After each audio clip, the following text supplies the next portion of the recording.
In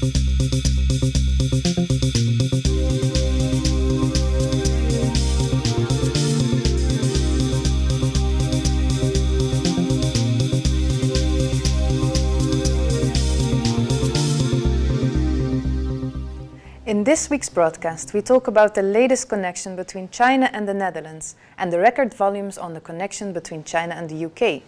In the studio is Gilbert Ball from the Port of Rotterdam, and on the phone we talk to Tony Cole from Davies Turner. This is RailFreight Live.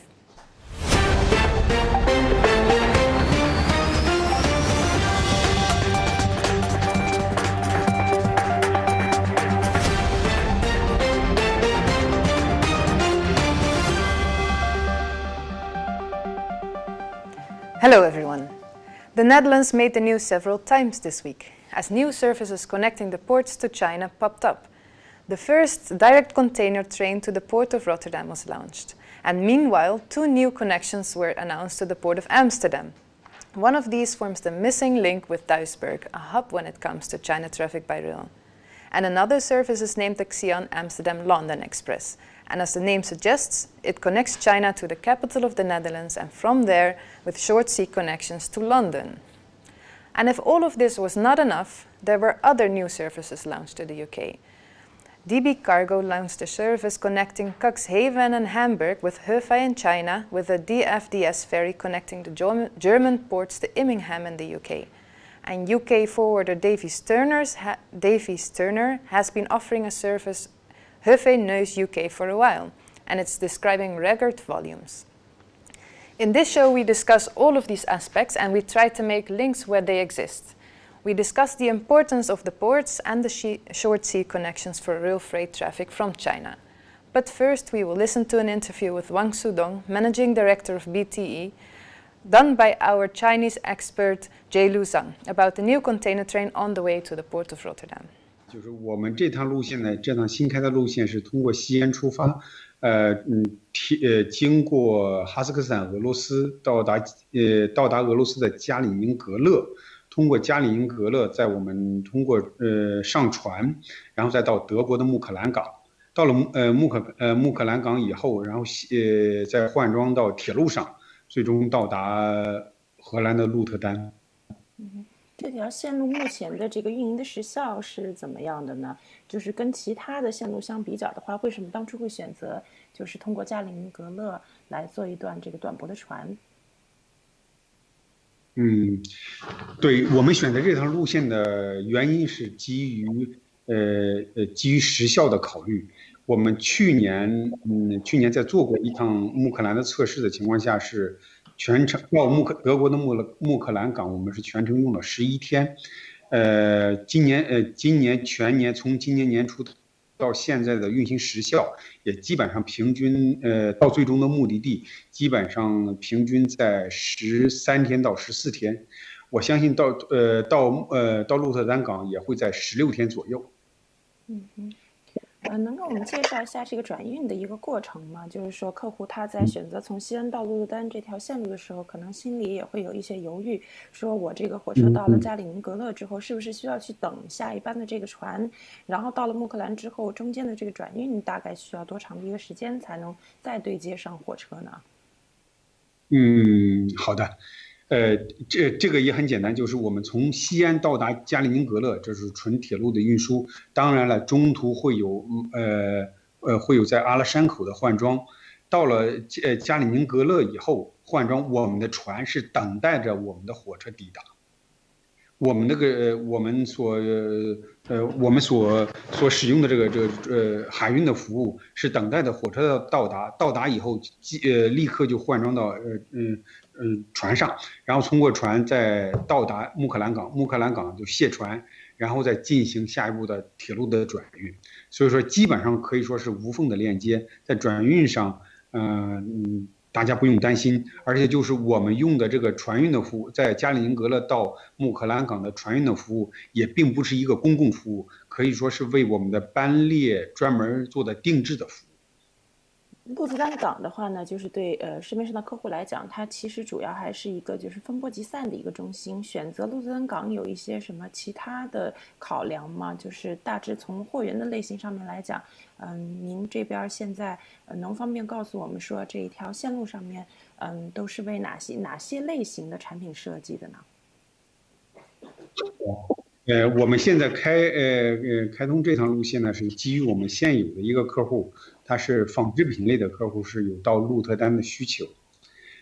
同时，如大家所知，鹿特丹港也有非常优的分拨网络，可以分拨到欧洲的南部国家，比方说法国和意大利。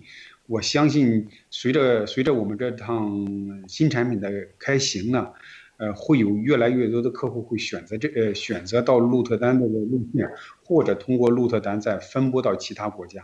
为什么就是说我们要开鹿特丹这个路线，也是因为我们的基于客人的需求，这客人的原先是通过海运的方式到达鹿特丹港，他们通过铁路的方式呢，还是可以继续抵达鹿特丹港，能保持他们的贸易条款不变。因为铁路的运量少，相对于它的整个的运量来说，可能铁路只占有它的几十分之一，甚至1%、1/1000来说，对于它来说，它不会因为这一点点铁路运输改变它的贸易条款。但是鹿特丹现在跟这个远东地区也有非常成熟的这个海运的线路，在考虑这个铁路运输的时候，有考虑到海运对铁路运输这个货运量的一些冲击吗？有考虑到，但是我们还是要考虑到发挥铁路的最大的优势，能保持它的运输时效的竞争力。我相信一定会有一部分客户选择铁路运输。其实同样的道理，虽然我们有从中国到汉堡的海运服务，但是同样还有一大部分忠实的客户继续选择从中国的内陆地区也好，沿海地区也好，通过铁路运输到德国的汉堡。In the studio with us is Gilbert Ball, Business Logistics Manager of the Port of Rotterdam. Welcome. Thank you. Very interesting. A train is on the way to the Port of Rotterdam. Yeah. What do you think of this news? Yeah, that is great news. We, of course, welcome any kind of a train coming into the Port of Rotterdam, but this is something, spectacular. Yeah. Yeah. And why is it spectacular? Well, it has been since 2015 when the last direct train was coming from China. Back then it was from Coming, as I understood. And yes, and basically after then it has always been via hubs coming into Rotterdam, so like Cologne, Duisburg and Tilburg. So, but having a new direct connection from China, yeah, it's very interesting. Yeah. And why was it that other direct train didn't continue? Do you know that? I do not know that. I do not have that information, unfortunately, why that happened. Yeah. And what does it mean for you as a port to have a direct train? Yeah, it is, of course, first of all, it is great to have a direct train, and it also means that Rotterdam will be the hub for continuing the cargo loads on that train. So, being a hub, the clients can use our dense short sea network, as well as our fast hinterland connections. Yeah, and can you name some of those connections? Well, we of course, as I understood, that the train will arrive on the RSC. So, for example, Samskip will be a nice client to further continue to England, for example. And as of RSC terminal in Rotterdam, you can also use a lot of rail connections to Italy, for example, with Hupac into Italy, and many more. We have a lot of great rail operators active in the Port of Rotterdam. Yeah. Yeah, and considering that, it's actually almost strange that it didn't happen before, that you were not a hub on the new Silk Road. Can you explain that? Well, maybe that was the conclusion when they tried it in 2015 and it didn't succeed. And after that, there has been, as I mentioned already, a lot of hub indirectly with connecting with Rotterdam. And now it is coming back active again. Apparently, clients are willing to pay for it. Mm-hmm. And apparently, as Mr. Dong nicely expressed, he is also willing to take the chance, so the risk basically to do it. So I think we will see hopefully more of this in the future for sure. Yeah. And we're talking now about the hub function, but in fact this train has is an end destination. I mean, Rotterdam is an end destination. Are you surprised by this? Well, I'm honestly, when we were talking with rail operators, where we also asked the question, what is needed to set up an own direct train connection between Rotterdam and China, we always sort of get the feedback that a short sea connection and cargo on it is necessary. So having a full train for Rotterdam area is really, for me, it is really nice to hear. And I think it is, in addition for Mr. Dong and other clients who are interested, we have got a very fast, in Port of Rotterdam, very fast industrial area, but we also have got some agrial sourcing areas as well in the neighborhood. And especially with the ban being taken off in Russia, that could also potentially lead into more cargo and export back to Russia. So hopefully more to come. Yeah. And what kind of role do you play as a port authority to establish such links? Well, in this setup we were not involved, but we are now in contact with Mr. Dong, and we will for sure have many more meetings after the first contact. Yeah. And is it then your role to play to attract other players to the Port of Rotterdam, or is it more a facilitating role? Well, it is both. We know the players that are active between China and the Netherlands, so we already are in contact with them.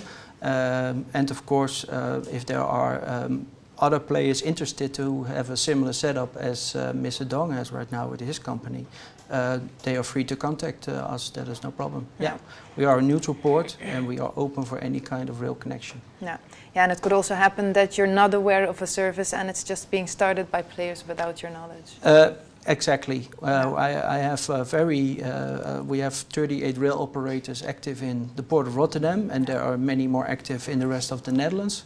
And if I'm not informed, just like in this example, it could just pop up as simple as that.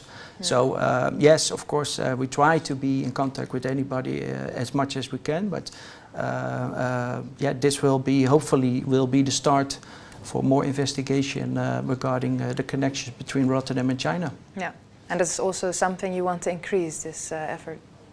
If there is a need from the clients, we should not be passive about it. So we always have to look into what is the advantage of Rotterdam in this kind of a direct service, and what is helping the client in the end. Yeah.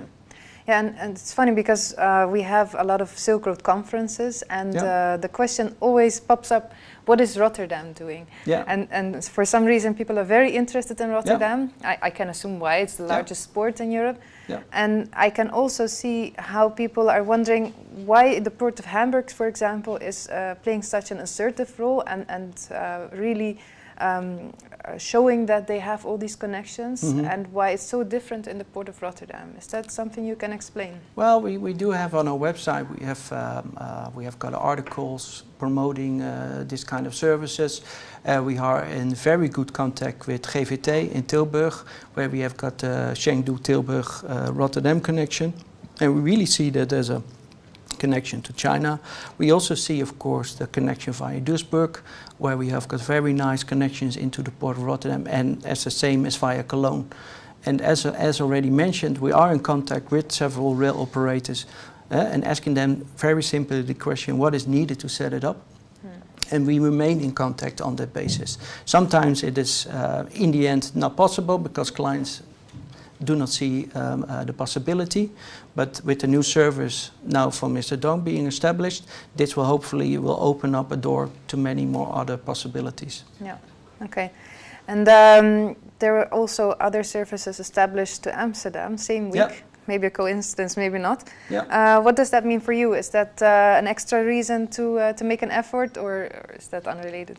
It is unrelated to my opinion. As already mentioned, we have got very nice connections already via Duisburg to the port of Rotterdam for many, many years. So all the train connections from China into Duisburg, for example, have been and has been already been going forward to Rotterdam. I must compliment the colleagues in Amsterdam for having these two new connections. But I would say it is an addition to each other. Yeah. All right. Let's imagine there are tons of people now who want to contact you because they want to establish a real link to the Port of Rotterdam. Yeah. How can they go about that? Oh, well, they can easily contact me. Yeah. Yeah. You can find it on the website. Yeah. Okay. Well, thank you very much for sharing your enthusiasm about this. Thank you very much. Let's hear more about it later. Thank you. You're welcome.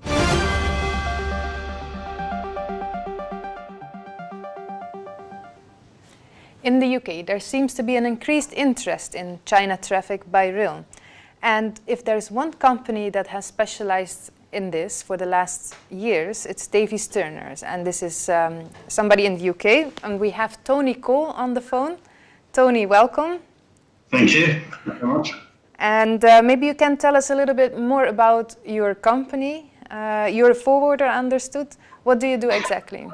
Yeah, we're a logistics company involved in European road, ocean freight from Asia, USA, and Middle East, and also a logistics company in terms of warehousing in the UK and air freight as well. So they're the modes that we offer as a portfolio. Right. And what do you do with China at the moment? Well, previously our focus has been on ocean freight in terms of consolidation, but since December 2018, we commenced and launched our direct weekly consolidation service via rail to UK in partnership with our local agent Air Sea Transport Incorporated in China, who we'd worked with many years before on ocean freight, but this was a new venture for us on the basis of their services already in place to Europe. So we commenced the service then, and it's been a great success since December 2018. So yeah, very good so far, and long may it continue. Certainly there's a lot of interest from clients. Yeah, and can you take us a little bit back in history, because it was not always, right now it's from RailFreight to Neuss in Germany to the UK, but it was not always those destinations, was it? No. We have in the past. Historically we started off using Wuhan, which offered us an arrival date or an arrival day during the week, which enabled us to get a quick turnaround for transshipment to UK. We've used Hefei. We use Hefei now. We've used Hefei in the past, but we've also used Xi'an, and that can be dependent on space availability, potential. Sometimes there's wagon shortages from certain areas. There was a case after COVID in regards to a lot of examinations on PPE goods, which caused congestion. So from time to time, we will change from one rail terminal to another, but in the main, the service detail remains the same, which is our publicised transit time from China Rail Terminal to unpack at our warehouse in the UK is 24 days. We've achieved it in 17 days as a record for us, and our average today is 23. Right. And currently you're using Neuss in Germany, and before it was Duisburg. What is the reason of changing that hub? Yeah, that will depend on the China Rail Terminal, on which the transit time service we require, depending on their destination. So previously we've used Hefei into Duisburg. Currently it's Hefei into Neuss.